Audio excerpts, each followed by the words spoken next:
all hope and trust is gone in our local authorities. There is no trust in the police, the NHS, in the education system, in the court system, in the local authorities, in the politicians. All hope and trust is gone. We need to revert back to a time when we didn't have those things. And quite honestly, there was only the NHS that we actually needed. I know this based on a research and based on the way that some people used to live and still live today. Now, these are people who live hundreds of miles away from London and away from central government. They're nearer to the Arctic Circle than they are to London, but 1.5 times further away. The way they protect themselves, and just as an example of how this actually works, there was an island and it was originally populated by 200 to 300 people. Unfortunately, the population was decimated by what they called the tourist disease. Because they lived in an island, a remote island, which was fairly treacherous waters that had to be crossed to get to it, it only opened up to the tourist industry when shipping became easier and better and safer. And then that's what they called the tourist disease, because every time they came and went, they left diseases and such behind them, where it actually decimated a lot of families. Now that's sad enough, but one of the things of note that we have to remember is that on this island, up until they were actually evacuated, there was no record of any theft or violence amongst all those people. The way these families protected themselves was by looking out for each other, supporting each other, and taking accountability and responsibility for everyone in their village and their little island. And the way that works is that if anyone's suffering any kind of hardship, an illness or whatever, there are other people there who will look after the children and help them, provide for them, provide them with food, warmth, etc. And they will take care of them as best they can. The only reason they actually left the island was because sadly a woman died of appendicitis, which is a routine operation or a routine treatment on the mainland, but getting that woman to the mainland was a difficulty that they had. And that was the only reason they decided to evacuate the island, to live nearer a hospital. But those people, even today, there are still some regions of the country where there is very, very low incidence of crime, and bullying is virtually unheard of. In fact, the children on these areas, they achieve 30% higher than average school grades. They also, remarkably, have a higher population with a degree or a technical equivalent of a degree.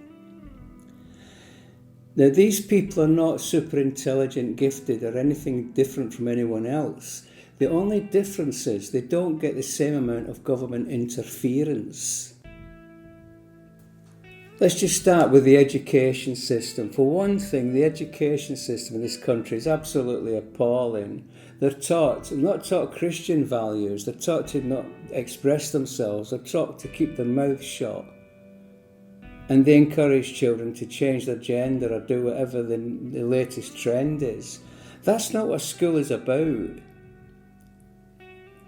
The teachers' political views are of no consequence, are of no relevance to anyone apart from themselves.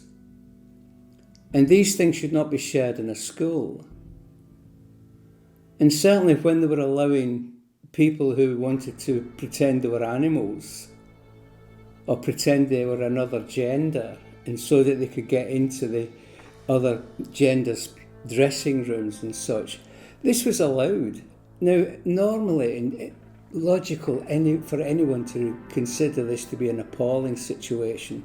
But no, it was allowed because of the government tells everyone to shut your mouth. Well, fine. We have to keep quiet. We're not allowed to say anything. So what I'm suggesting we do is that we keep quiet. Yes, we will keep quiet. We won't say anything. We won't tell the government anything. And from now on, you don't post anything on social media. We behave like Arcadians, or certainly as Arcadians were, in keeping your mouth shut. Don't tell them anything. We'll take care of things ourselves. We will deal with our own bullying in the schools.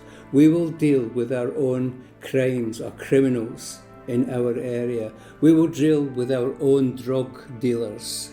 We will deal with our own safety and well-being. We will deal with our own protection and safeguarding of our children.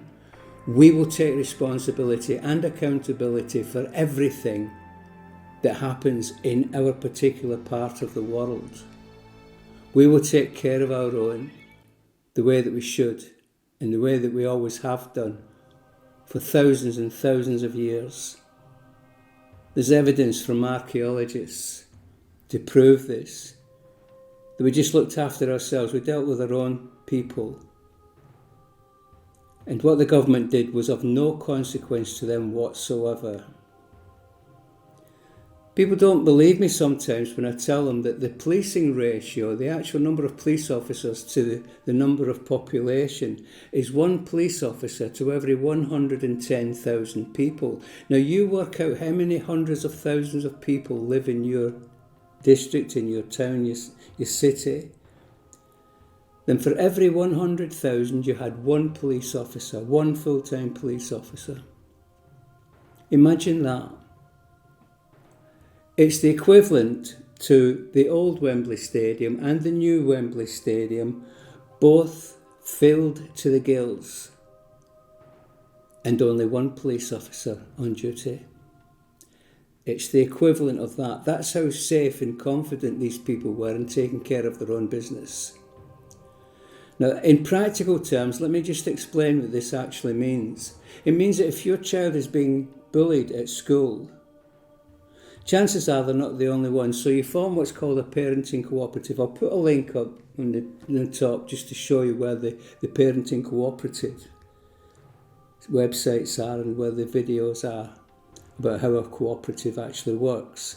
But this is how these communities were organised. All those thousands and thousands of years ago, it was all over the UK. This is something that has been lost over the years as the government has gained more and more control over the ordinary people. Ordinary people in Britain cannot trust their NHS, they cannot trust the education system, they cannot trust the courts, they cannot trust the police, they cannot trust their local authorities, they cannot trust their local social services. The only people they can trust is people that they know very well and family. So sticking with those people that you know very well, family and neighbours and friends that you know and trust, you look after each other. And I'll tell you how we did it in Bradford. This was one of the worst, and it still is one of the worst and most violent and crime-ridden places in Europe.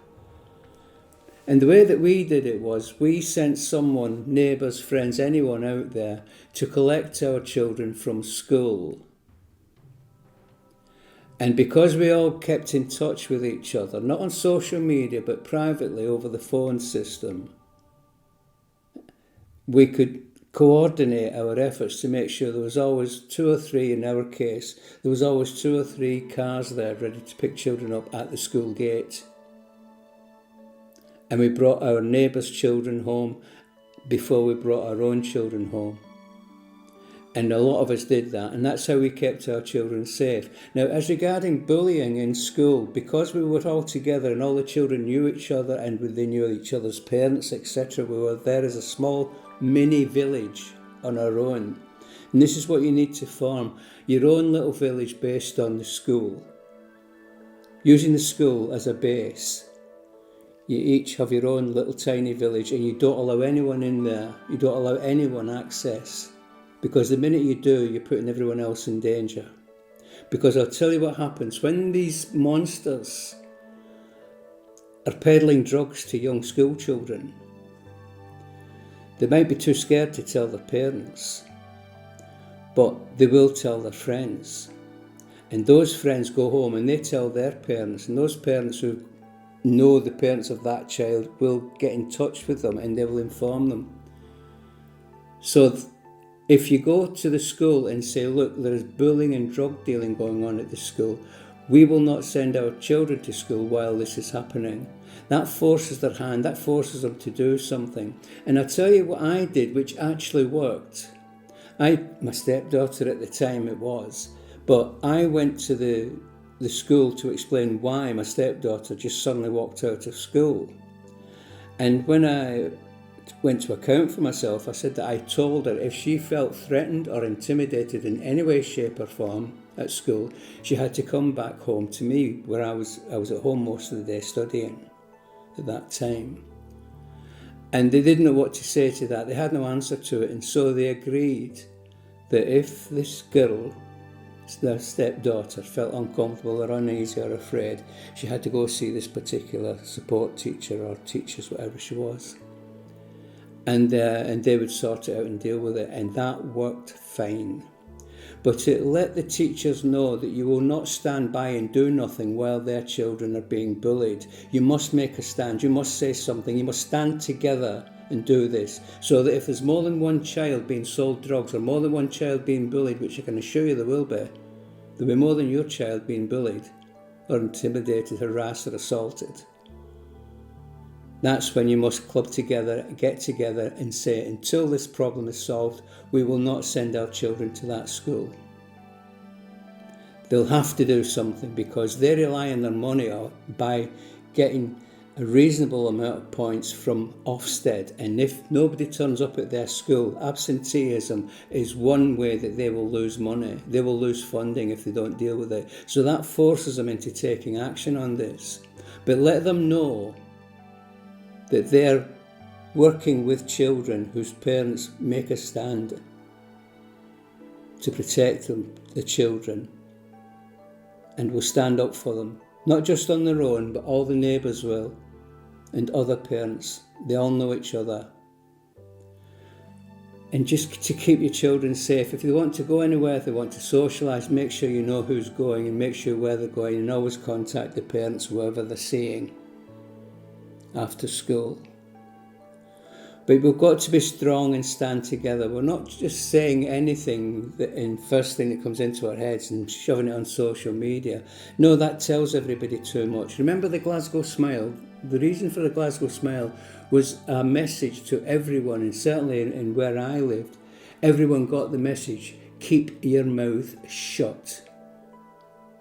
And that's the only way you can protect yourself. Because of the circumstances we were in, because of our religion and the sectarianism in Glasgow at that time, it was the best way, it was the only thing you could do. Just keep your mouth shut so they didn't know who or what was happening. And that worried them, and it will worry the teachers, it will worry social services. Because they rely on your children. They rely on your children to earn an income from central government and from the adoption agencies and children's homes. That's how they earn their money. Let's remember Rishi Sunak and his wife and his family. They all had shares in children's homes and adoption agencies, trading with God knows who. And there's thousands and thousands of children going missing every year for no reason, no valid reason whatsoever. We've had, I won't go through all the stories, but we've had children who've been removed from the family, or they've certainly been removed from the father's family for trivial, stupid reasons. Tickling your children, playing with your children, kissing your children. Any excuse will do to take your child away from you, and they'll put them into an adoption agency and sell them abroad. Now remember that it was in the 1980s, 83 I believe, or 84, when the government said, oh well, You can have shares now in social services and the NHS, etc., and all the services that we have lost faith in. They were sold off to shareholders. So that means that when you're in a courtroom, or if you're in a social services office, there'll be people in there who really want your child to go into social care because they've got shares in adoption agencies and children's homes and care homes. So let's be clear about this. They're not on your side, they're not friendly. These are the people we are up against, these are the people we're living with. We must stand together, guys, we must stick together, we must look after ourselves and look after our own. The big secret is to take accountability and responsibility for the people in your group, in your cooperative. Like I say, get onto the website, parentingcooperatives.com, and you'll get the gist of it. But it does work. They always work. And one reason they work is because nobody knows what the hell they're doing. If you've got no faith in people, you've got to rely on yourselves and people that you do have faith in to deal with these things. It's a big problem and that we have to face up to it, but we have no choice. Because these people are making a fortune, absolute fortune. Keep in mind, you do the maths you want, whatever way you want to work it out. But some of these children are worth hundreds of thousands of pounds if sold abroad. Mostly for breeding stock. So of all these different children, the vast majority of them, there was no need to remove them from the family. Whatever problems the families had, there are people out here, and we're including ourselves. As a charity, we're including ourselves as one of the organisations who can help you to deal with these problems and sort them out. Even if you want to live apart, we don't give a damn, so long as the children are still in touch with their family. They still have that protection. This is the only way we're going to do it, because at the moment, the people who say they're protecting you are actually trying to get your children into care. This is not a healthy situation to be in. It's not in their best interest to keep your children at home. It's in their best interest to sell them for profits. Okay, you can do the maths on your own as much as you wish, but the statistics are there's about 85,000 children go into social care every year. The last figures, I can't remember the last figures, but it wasn't much. It was like a fraction of those children are actually returned home, a small fraction. And the rest of them disappear. It's a bit of a mystery. Not really to some of us, but to everyone else, yeah, it's a bit of a mystery. Where are they? Now, keep in mind that some of these children, especially the ones of a certain colouring, they are worth hundreds of thousands of pounds. Think about that. The people who say they're protecting you, involved in the family courts system and the social care system, are shareholders in these adoption agencies and fostering agencies and children's homes. I've worked in these children's homes. Ours was pretty good. The one that I worked in was very good.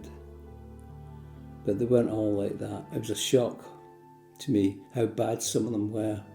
They were drugging children up to the hilt just to keep control of the place, because they were unskilled staff. They didn't know how to control children. They didn't know how to interact with children. So they resorted to giving them drugs. One young guy came to our place and they didn't get, his prescription was enough to knock out a blinking horse. So this is what's going on. I know it's bad news, mate. I know it's bad news. But we've got to make a stand. You've got to stand up for your own children. Keep yourselves together. Go back to the days when we all lived in tiny little villages. It takes a village to raise a child, remember that. And you will have your own mini village, if you like, what some people call a clan. But it's best described as a cooperative, because you're all cooperating together to keep your children safe. That's the best thing anybody can do. Somebody once asked me how one community managed to have such a low crime rate and how the children managed to be so safe, contented, happy and so prosperous, especially at school, getting 30% higher grades than the national average. And how do they manage that? And I said, well, they deal with their own problems. Not asking anybody to be confrontational or challenge anybody to a fight, that's ridiculous. But what we can do is just keep your mouth shut. The less they know, the more they worry about you. And when they realise they're not going to get away with it, especially with the bullying, intimidation and interracial assaults at school, this has to stop. So if it gets anything like that, the first hint of it, take your child out of school and get in touch with other parents. Let them know what's happening. Don't keep it to yourself. Let everybody know what's happening. And then you can join together and take collective action. It's not an easy video to make because it's a lot of problems that can be solved by doing this, and the government won't like it, but they're not doing anything. They're not doing anything to help. So I wouldn't worry about it. You're not doing anything illegal. That's the main thing. Everybody has a right to safeguard their own children. Stick together, be strong, be determined, and be focused on your children. Forget the politics for now. Just forget the politics. You can't do anything about it. And if anybody wants to demonstrate and such, that's great. Support them as much as you can. But when it comes to your own personal business, take care of your own children and your neighbours and your friends' children, so that you can rely on each other. That's the big difference. Seems a bit of a coincidence to me that the further away from London you are, the safer you are. Stick together, guys. Parenting cooperatives, community cooperatives, everything to do with cooperatives. Live in a cooperative. Thanks for listening. I appreciate it because I know I go on about with this, but I feel passionately about it.